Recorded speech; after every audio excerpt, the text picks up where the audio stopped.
AP మాజీ మంత్రి ఆదిమూలపు సురేష్ మాట్లాడుతున్నారు. ఇప్పుడు లైవ్ చూద్దాం. మళ్ళా మమ్మల్ని ఫాలో అవుతారు, వాళ్ళ పథకాలు ముందుకు తీసుకుపోతారని వాళ్ళు ఒక భ్రమ మరి అనుకున్నారేమో మనకు తెలియదు. కానీ దాని పేరు మార్చినారు. అమ్మకి వందనం అనే పేరు పెట్టి అంతకన్నా మెరుగ్గా చేస్తాం.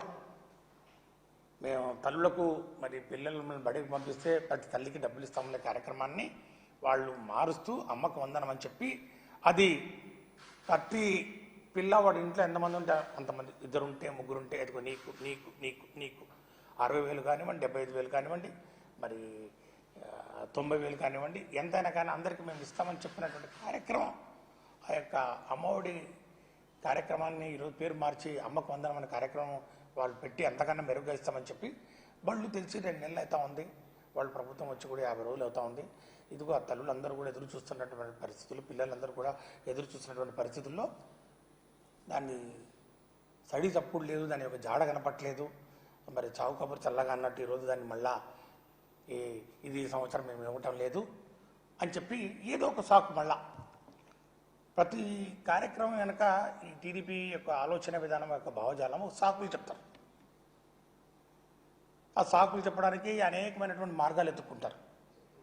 దానికి ఒక శ్వేతపత్రం అంటారు, లేకపోతే డేటా అంటారు, లేకపోతే ఇంకొక పేరు పెడతారు. మరి అవన్నీ తయారు చేయడానికి మరి వైసీపీ ప్రభుత్వం చేసినటువంటి కార్యక్రమాల మీద బురద చల్లేక మరి పన్నీలో మాత్రం వాళ్ళకి డేటా అవసరం లేదు, వాళ్ళ గణాంకాలు అవసరం లేదు, వాళ్లకు సైంటిఫిక్ అనాలిసిస్ అవసరం లేదు, కానీ విషయం చెప్పే కార్యక్రమం చేస్తారు. వారు ఇచ్చినటువంటి హామీలు అమలు చేసే కార్యక్రమంలో మాత్రం డేటా కావాలి. ఇది ఎక్కడే ఇవన్నీ కూడా నేను ఈ 4 అంశాలు ప్రధానంగా రాష్ట్ర ప్రజల దృష్టికి తీసుకురావాలని చెప్పి ఈరోజు ఇక్కడికి రావడం జరిగింది. ఎందుకంటే ఈరోజు వాళ్ళు ఇచ్చినటువంటి హామీలు నెరవేర్చే క్రమంలో వాళ్ళు ఏ విధంగా కుంటి సాకులు చూపుతూ దాన్ని తప్పించి దాన్ని దాటవేసే కార్యక్రమం చేస్తున్నారో ఒకసారి రాష్ట్ర ప్రజలు కూడా గమనించాలి. వారికి తెలియజెప్పాల్సిన బాధ్యత ఈరోజు ప్రతిపక్షంగా మా మీద ఉందనే విషయాన్ని కూడా నేను ఒకసారి తెలియజేస్తూ, ముఖ్యంగా ఈ TOEFL test of English as a foreign language, మరి విద్యాశాఖ మంత్రి గారు కూడా ఫారిన్లో చదివారు, మరి ఆయనకు తెలియాలి దీని యొక్క ఇంగ్లీష్ భాష యొక్క ఇంపార్టెన్సు, ఇంగ్లీష్ భాష మీద కావాల్సినటువంటి పట్టు, ఇంగ్లీష్ భాష మరి తెలుగు భాష యొక్క ఔన్నత్యాన్ని కాపాడుతూ దాని యొక్క ఇంపార్టెన్స్ను కాపాడుతూ ఇంగ్లీష్ లాంగ్వేజ్ అడిషనల్ లాంగ్వేజ్ నేర్చుకోవాల్సినటువంటి మరి అవసరం ముఖ్యంగా ప్రభుత్వ పాఠశాలలో చదువుతున్నటువంటి పేద విద్యార్థులకు, బడుగు బలహీన వర్గాలు, దళిత వర్గాలకు చెందినటువంటి మరి విద్యార్థులకు ఎంత అవసరమో మరి చెప్పనక్కర్లేదు. కానీ ఈ యొక్క ఆలోచన విధానం వాళ్ళకి నచ్చట్లేదు. ప్రతిసారి కూడా ఇది వచ్చినప్పుడల్లా తెలుగు భాషను కాపాడాలి, తెలుగు భాష ఔన్నత్యాన్ని కాపాడాలి, తెలుగు భాషను మనం ప్రొటెక్ట్ చేయాల్సినటువంటి బాధ్యత ఉంది. అవునయ్యా, అందరి మీద ఉంది బాధ్యత.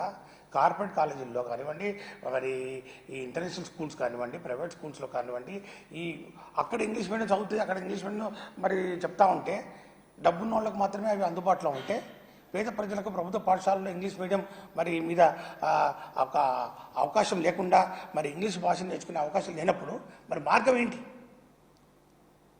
అంటే మీ పిల్లలు, మీ మనవాళ్ళు, మీ మనవరాళ్ళు వాళ్ళందరూ మరి ఇంగ్లీష్ మీడియం చదువుకోవాలి. మరి వాళ్ళందరూ మరి కార్పొరేట్ కాలేజీల్లో ఇంకొక మరి పెద్ద స్కూళ్ళలో మరి పెద్ద బడుల్లో వాళ్ళు చదవాలి. పేద బడుల్లో చదువుతున్న వాళ్ళు మాత్రం తెలుగు భాషను కాపాడే బాధ్యత వాళ్ళు తీసుకోవాలి. బడుగు బలహీన వర్గాలు, దళిత వర్గాల వారు వీళ్ళే తెలుగు భాషను కాపాడే బాధ్యత తీసుకోవాలి. వీళ్ళు ఇంగ్లీష్ నేర్చుకోవాల్సిన అవసరం లేదా? ఈరోజు జగన్మోహన్ రెడ్డి గారు ఈ యొక్క టోఫెల్ ఏదైతే ఈ లాంగ్వేజ్ నేర్చుకునే మరి మాడ్యూల్స్ ఉన్నాయో, ప్రైమరీ లెవెల్కు 3 నుంచి 5వ తరగతి వరకు, 6 నుంచి 10వ తరగతి వరకు జూనియర్ లెవెల్, ఈ విధంగా చక్కగా మాడ్యూల్స్ పెట్టుకొని చేస్తూ ఉంటే వాళ్ళకు నేర్పించే కార్యక్రమం చేస్తూ ఉంటే అంతర్జాతీయ ప్రమాణాలతోటి నాణ్యమైన విద్యను మరి ముఖ్యంగా పేద ప్రజలు, ముఖ్యంగా బడుగు బలహీన వర్గాలకు చెందినటువంటి విద్యార్థుల్లో ఆత్మవిశ్వాసాన్ని, ఆత్మస్థైర్యాన్ని పెంపొందించే కార్యక్రమం చేస్తూ ఉంటే దాన్ని కూడా అడ్డు తగలడం ఎంతవరకు కరెక్ట్? మరి ఏమనుకోవాలి? మరి దీనికి మీరు పేద ప్రజలకు అనుకూలమా, వ్యతిరేకమా? ప్రభుత్వ బడులను పటిష్టం చేయడానికి మీరు పూనుకున్నారా, నిర్వీర్యం చేయడానికి మరి పూనుకున్నారా? ఈ విషయం ఖచ్చితంగా ఈ రాష్ట్ర ప్రజలందరూ గమనిస్తున్నారనే విషయాన్ని కూడా మీరు ఈ టీడీపీ కూటమి ప్రభుత్వం ఒకసారి ఆలోచన చేయాలని చెప్పి కూడా నేను మనవి చేస్తా ఉన్నాను.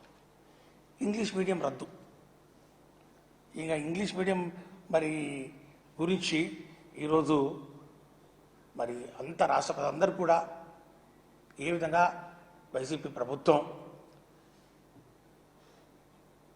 ఏటుకు ఎదిరిది అందరు అడ్డు తగిలినా కూడా ప్రభుత్వ పాఠశాలలో ఇంగ్లీష్ మీడియంలో ప్రవేశపెట్టినటువంటి ఘనత ఈ దేశంలో ఎవరికైనా దక్కిందంటే అది వైసీపీ ప్రభుత్వానికి, అప్పుడున్నటువంటి గౌరవ ముఖ్యమంత్రి వర్యులు జగన్మోహన్ రెడ్డి గారికి మాత్రమే దక్కుతుంది.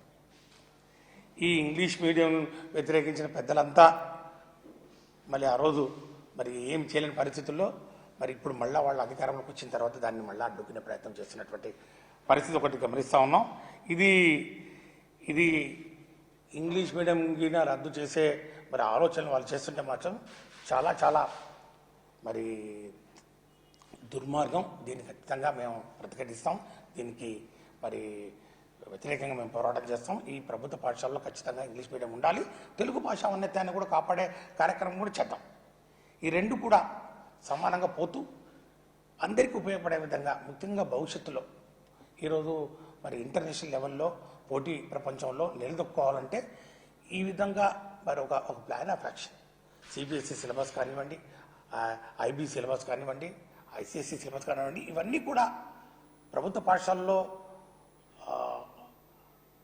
అందించినప్పుడే ముఖ్యంగా పిల్లలకు మేలు జరుగుతుంది, ప్రభుత్వ పాఠశాలలో చదివే పిల్లలందరికీ మేలు జరుగుతుంది అనే ఆలోచన ఈ ప్రభుత్వం ఖచ్చితంగా చేయాల్సినటువంటి అవసరం ఉంది. అంతేకాని ఈరోజు వైసీపీ ప్రభుత్వం చేసింది కాబట్టి మేము చేయమని చెప్తే లక్షలాది పిల్లలు ఎవరైతే ఉన్నారో వాళ్ళందరికీ నష్టం వాటిల్లే ప్రమాదం ఉందనే విషయాన్ని కూడా నేను ఈ ప్రభుత్వాన్ని హెచ్చరిస్తూ ఉన్నాను. ఇక మనబడి నాడు నేడు ఇందులో ఏమి వాళ్లకు బాధ అనిపించిందో, వాళ్ళకి ఇందులో ఏం కష్టంగా అనిపించిందో నాకు అర్థం కాలేదు. ఎందుకంటే వాళ్ళ ఆలోచన విధానం వాళ్ళు ప్రభుత్వ పాఠశాలని వాళ్ళు ఎప్పుడూ బలోపేతం చేసే కార్యక్రమం చేయలేదు. ఎందుకంటే గతంలో కూడా వాళ్ళు అధికారంలో ఉన్నప్పుడు 14 నుంచి 2019 కార్యక్రమంలో ఆ టైంలో సుమారు 1787 ప్రభుత్వ పాఠశాలను మరి మూసివేసినటువంటి ఘన చరిత్ర ఉంది వాళ్ళకు. అట్లా కాకుండా కుప్పంతో సహా, మంగళగిరితో సహా, పిఠాపురంలో సహా అన్ని నియోజకవర్గాల్లో ప్రభుత్వ పాఠశాలను సుమారు 44,000 పైచులకు ప్రభుత్వ పాఠశాలను